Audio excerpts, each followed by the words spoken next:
Shalom Dammit! This is Rabbi Sol Solomon with a Rabbinical Reflection for Purim time, 2026.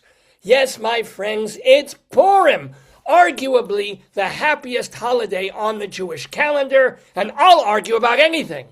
Purim commemorates a story in the book of Esther, wherein a Jewish woman married to a Persian king turns the table on his highness's anti-Semitic advisor. Instead of Esther's people dying, evil Haman gets the noose. Plus, the Jews are granted permission to kill their oppressors.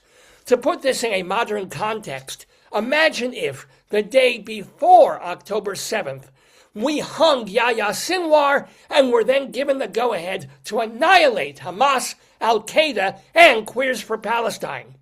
So, on this festive holiday of Chag Purim, we're supposed to drink like the Irish, dance like the Schwarzes, and wear costumes so ridiculous, even Chapel Rowan would go, too much. I celebrate Purim the best way I know how, telling jokes, sharing humor, and then commenting upon it, because nothing improves a joke like explaining it. Our first joke of the day, a classic, is set on a flight bound for Israel. Two Arabs board the plane, taking a window and a middle seat.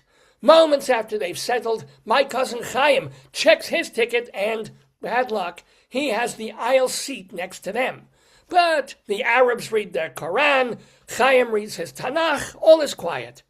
As the flight progresses, the Arab in the window seat calls to Chaim and says, "Excuse me, I'm so thirsty. I'd rather not get up, so would you mind getting me a glass of Coca-Cola?"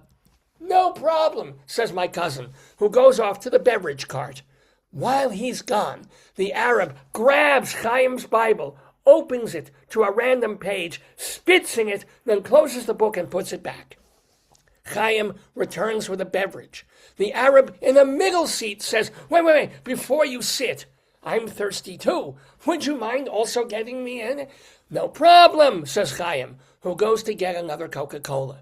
As soon as he's down the aisle, the middle Arab grabs my cousin's Tanakh, opens it, spits, replaces the book. Chaim comes back with a second beverage and hands it to the other Arab. Both friends tip their cups to Chaim and drink, giggling to themselves over their practical joke. My cousin sits quietly for a moment. Then he sighs, "When will it end?" "What do you mean?" the Arabs reply. "The animosity between our people," says Chaim. "The fighting, the retribution, the spitting in prayer books, the pissing in cokes." Now, what do we learn from this joke?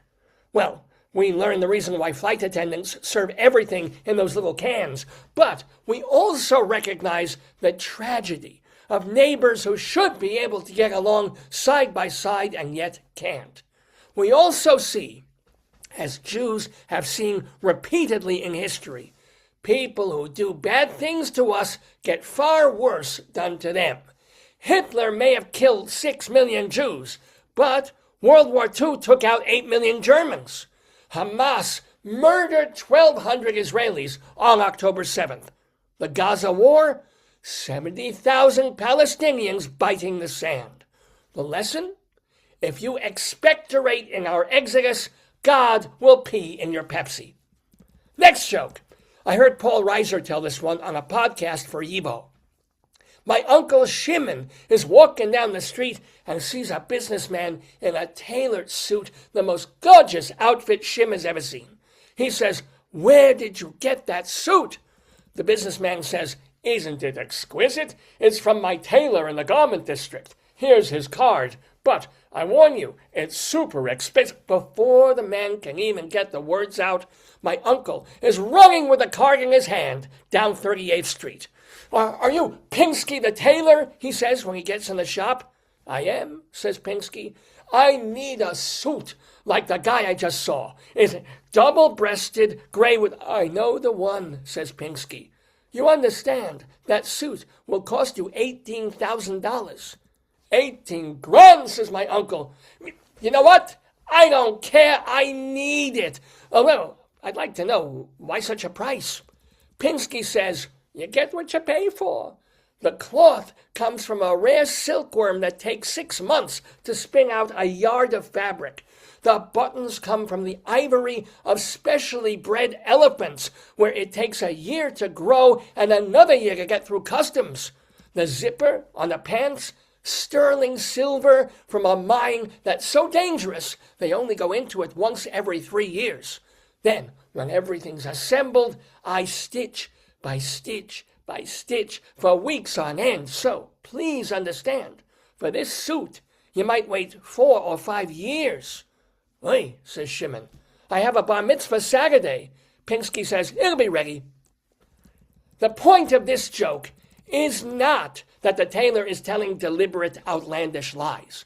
It's that when you have a bird in the hand, you don't beat about the bush.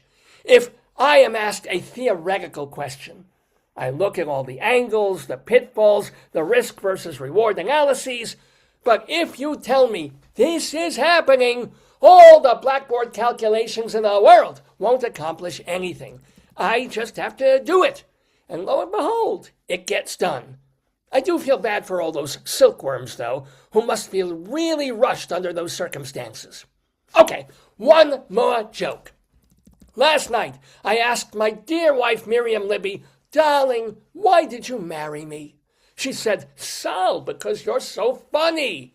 I said, oh, that's nice, I guess. It's not because I'm handsome or great in bed. My wife said, see, that's hilarious. You never know what will bring people together. For Miriam Libby, it was my sense of humor. For me, it was Miriam's personality and wide hips for bearing many, many, many children. It matters not why couples or friends become attached. What counts is the long-term connection, the sharing of joys and burdens. If we can bring that togetherness not just to our inner circle, but to everyone around us, maybe there'll be less spitting and pissing, more honest tailors, and wives even more fertile. As Mordecai and Esther would say, I'll drink to that. This has been a Rabbinical Reflection from Rabbi Sol Solomon, Temple Sons of Bitches, in Great Neck, New York. A Freilich and Purim Sudir!